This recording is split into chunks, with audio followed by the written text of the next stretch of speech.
जय जगन्नाथ सांग मैंने आशा किचन को आपण मान को स्वागत। आज आम गोटे स्वीट डिश बनैबा आम ओडिशार ऑथेंटिक मीठा मालपुआ माँ सरस्वती अति प्रिय आ माँ पाखे खीरी आ मालपुआ भोग प्राय प्रदान करती माँ खुशी होगापी आसतु आम से डिश टी बनैबा। से मु हाफ लिटर क्षीर को मारी नहीं गोटे कप कर नहीं देखु आपण क्षीर जगह पानी दी मध्य करें। बर्तमान क्षीर को आम टिके ठंडा करनबा अल्प उषुम थो से आम चीनी गोटे कप ऐड करवा। आपण आधा कप भी ऐड करें। देखो मु गोटे कप चीनी ऐड कर भल कि मिक्स करनबा। चीनीटा मेल्ट होगा पर्यंत मिक्स करनबा। मुझे हाफ कप मिल्क पाउडर मिसेली। मिल्क पाउडर देले मीठाटा टिके भल लगे और नरम हम स्वादिष्ट हम आपको टे मिक्स करनबा। क्षीर आमर अल्प उषुम थिला बेले आम यही प्रोसेसटा करनबा।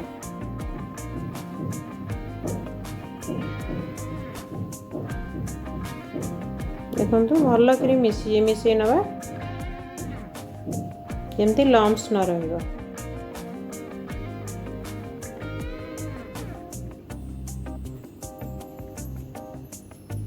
एबे आमे आदरे पान मधुरी गोटे चामच दबा आउ गुजराती गुंड गोटे पिंच दबा। पान मधुरीटा दबा को भूलिबेनी। पान मधुरी आर टेस्ट को बहुत भल करिथाए।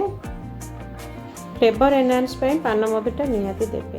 टिके ताकू माने दरदरा करदेले आउरी भल। एठी मु देखंतु 2 कप मैदा नहीं मैदाटा आम ऐड करनबा।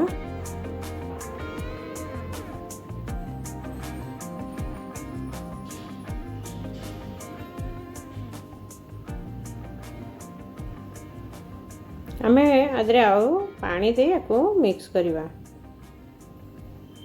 एठी मु सुजी 2 चामच नहीं। सुजीटा टिके फुलिबो आम आपको टिके रेस्ट रखिबा आ टिके पानी दबा। सुजीटा पानी सोकन नबो।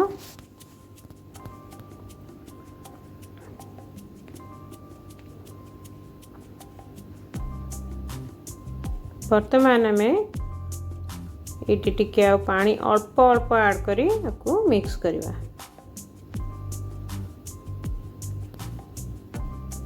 ये मु खाइबा सोडा 1 पिंच दे देछि। तादर टिके पानी दे दबा। भल कि पानी दे देले से मिक्स हो जो भल करी आपको टिके फेंटी दबा रखी दबा।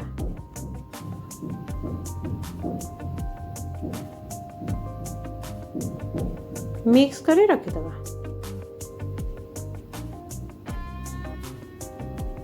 आपण पानीटा देखिकी पछरे ऐड कर परिबे। वर्तमान आम आपको टिके रेस्ट करनबा।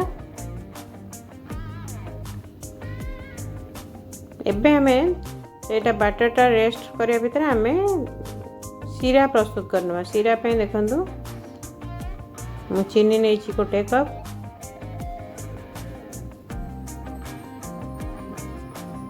पानी गोटे कप दबा। एई अनुपातटा रखिबे।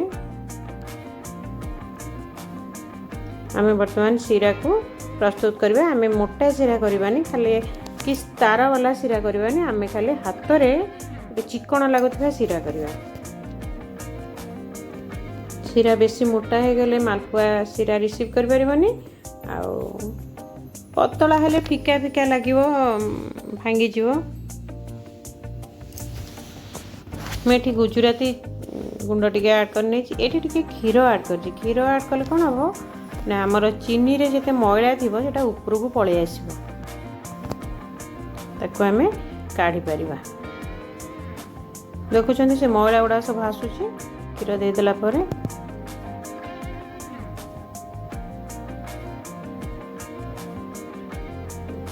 ये फुटी गले भल गिरी ऊपर लगे आम ताको काढ़ी परिबा।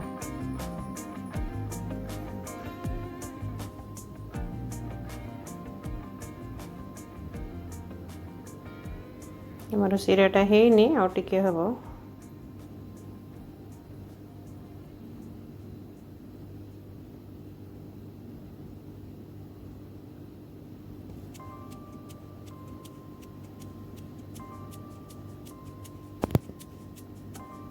ଆମେ ଚିନି ଶିରାଟାକୁ 10-12 ମିନିଟ୍ ଖଣ୍ଡେ ଫୁଟେଇବା। ଏପଟେ କଡ଼େଇ ବସେଇଛି, ଦେଖନ୍ତୁ କଡ଼େଇ ଗରମ ହେଇଗଲାଣି, ତେଲ ମୋର ଚେକ୍ କରିଦେଉଛି। ବର୍ତ୍ତମାନ ଉପରକୁ ଉଠିଲା ମାନେ ଆମର ପରଫେକ୍ଟ ହେଇଯାଇଛି ତେଲଟା।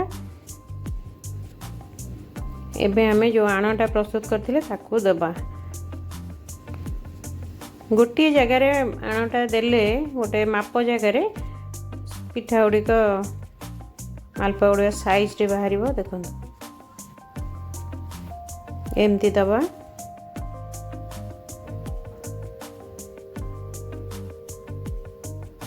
ଦେଖନ୍ତୁ କେମିତି ଫୁଲୁଛି, ଜାଣିପାରୁଥିବେ। ବର୍ତ୍ତମାନ ଆମେ ଆକୁ ଓଲଟେଇ ଦେବା। ଜମା ପୋଡ଼ି ଯାଉଛି, ଲାଲ ଲାଲ ହେଇଯାଉଛି ବୋଲି ଭାବିବେନି। ଯେତେ ସେଟା ଡାର୍କ କଲର୍ ହୁଏ ଭଲ ଲାଗେ ସାଇଡ଼୍ ଗୁଡ଼ାକ।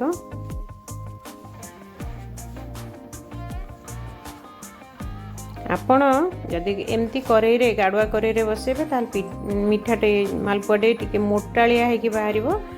ଆଉ ଯଦି ପତଳା କରିବାକୁ ଚାହୁଁଥିବେ ତାହେଲେ ଫ୍ଲାଟ୍ ପ୍ୟାନ୍ରେ ବସେଇବେ।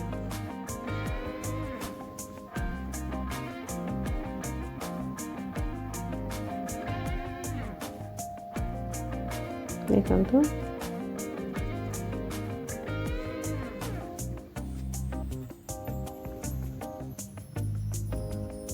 ମୁଁ ଆଉ ଗୋଟିଏ କରିକି ଦେଖାଉଛି। କରେଇରେ ଆମେ ପ୍ୟାନ୍ରେ ବି କରିବା, ଫ୍ଲାଟ୍ ପ୍ୟାନ୍ରେ କରିବା।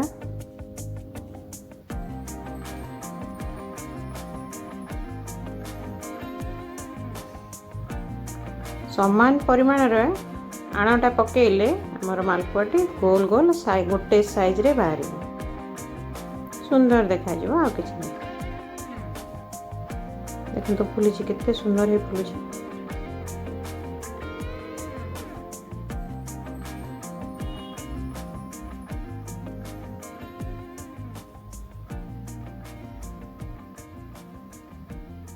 ଘରେ ଥରେ ନିଶ୍ଚୟ ବନାନ୍ତୁ। ଆଉ ମାଲପୁଆ ସାଙ୍ଗରେ ଡାଲମାର କମ୍ବିନେସନ୍ଟା ବହୁତ ବଢ଼ିଆ। ନିଜେ ଖାଆନ୍ତୁ, ଅନ୍ୟମାନଙ୍କୁ ଖୁଆନ୍ତୁ। ଭିଡ଼ିଓ ଭଲ ଲାଗିଲେ ଲାଇକ୍ ସେୟାର ନିଶ୍ଚିତ କରିବେ। ଚ୍ୟାନେଲରେ ନୂଆ ହେଇଥିଲେ ସବସ୍କ୍ରାଇବ୍ କରିବାକୁ ଭୁଲିବେନି। ଦେଖନ୍ତୁ ଏ ଦୁଇଟି ମୁଁ ଶିରାରେ ବର୍ତ୍ତମାନ ପକାଇ ଦେଇଛି। ଶିରାକୁ ଟିକେ ଆମେ ଉଷୁମ ଥିବା ଅବସ୍ଥାରେ ଏଇ ମାଲପୁଆ ଗୁଡ଼ିକ ପକାଇବା।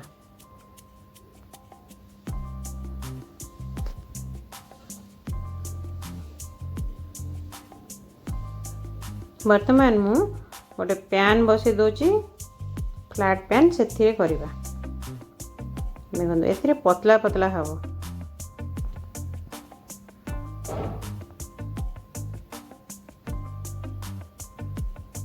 ଆପଣ ଯଦି ଆହୁରି ପତଳା କରିବାକୁ ଚାହୁଁଥିବେ ଆଉ ଟିକେ ପତଳା କରିବେ ଆଣଟାକୁ।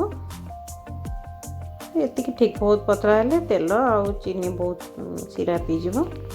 ଏଇଟା ଠିକ୍।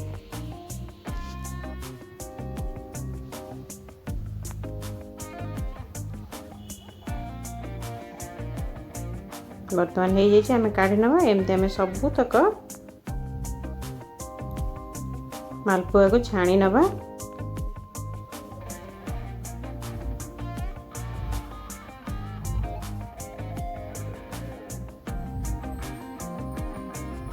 ଏମିତି ଟିକେ ଚାପି ଦେଲେ ଏକ୍ସଟ୍ରା ଅଏଲ୍ ଗୁଡ଼ାକ ବାହାରିଯିବ।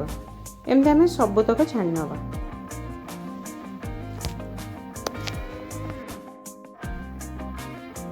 ଏମିତି ଫ୍ଲାଟ୍ କଲେ ପତଳା ପତଳା ହୁଏ, ଭାରି ଭଲ ଲାଗେ। ବର୍ତ୍ତମାନ ହେଇଯାଇଛି, ଆମେ ଶିରାକୁ ଟିକେ ଉଷୁମ କରି ନେଇଛି, ମୁଁ ତା ଦେହରେ ପକାଇ ଦେଉଛି। ଦେଖନ୍ତୁ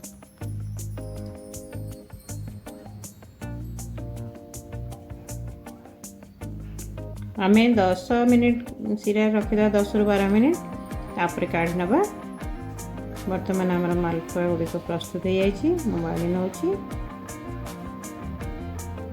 ଏମିତି ଟିକେ ଉପରେ ଶିରା ଦେଇ ସର୍ଭ କରିନେବା। ପ୍ରସ୍ତୁତ ହେଇଯାଇଛି ଆମର ମାଲପୁଆ। ଏଇ ସରସ୍ୱତୀ ପୂଜାରେ ନିଶ୍ଚୟ ବନାନ୍ତୁ। ଆଉ ମାଆଙ୍କ ପାଖରେ କ୍ଷୀରି ସହିତ ବା ରାବିଡ଼ି ସହିତ ଭୋଗ ଲଗାଇ ମାଆଙ୍କର କୃପା ଲାଭ କରନ୍ତୁ। ଭିଡ଼ିଓଟି ଶେଷ ପର୍ଯ୍ୟନ୍ତ ଦେଖିଥିବାରୁ ବହୁତ ବହୁତ ଧନ୍ୟବାଦ।